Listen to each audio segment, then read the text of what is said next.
ಸಾಕಷ್ಟು ವಿವಾದ ಮಾಡ್ತಿದ್ದಾರೆ. 142 ಸಂಸದರನ್ನ ಹೊರಗೆ ಹಾಕಿದ ಬಗ್ಗೆ ಪ್ರೊಟೆಸ್ಟ್ ಎಲ್ಲ ಮಾಡಿದ್ರು. ವಿರೋಧ ಪಕ್ಷಗಳಿಗೆ ಬೇರೆ ಇಶ್ಯೂ ಇಲ್ಲ,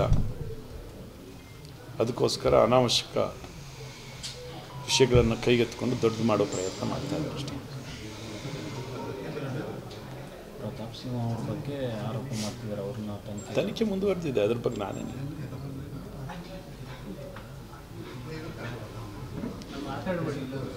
ಮತ್ತೇನಾರಿದ್ರೆ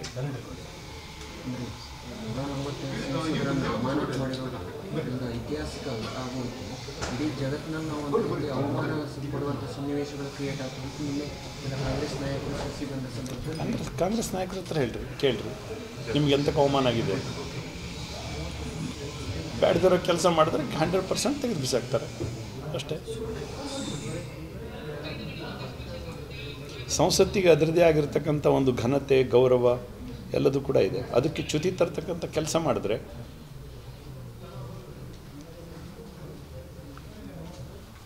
ಸಭಾಧ್ಯಕ್ಷರಿಗೆ ಆ ಅಧಿಕಾರ ಇರುತ್ತೆ, ಅವ್ರು ತೀರ್ಮಾನವನ್ನು ಮಾಡ್ತಾರೆ. ಯಾರು ಕೂಡ ಟೇಕನ್ ಫಾರ್ ಗ್ರಾಂಟೆಡ್ ಅಂತ ಅನ್ಕೊಳ್ಳಿಕ್ಕೆ ಆಗೋದಿಲ್ಲ.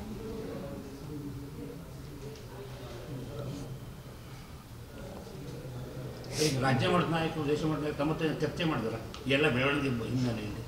ಸರ್ ನಿಮಗೆ ಕರೆ ಬಂತು ಸರ್, ಮತ್ತೇನಾದ್ರು ಪ್ರಶ್ನೆ ಸರ್ ಈಗ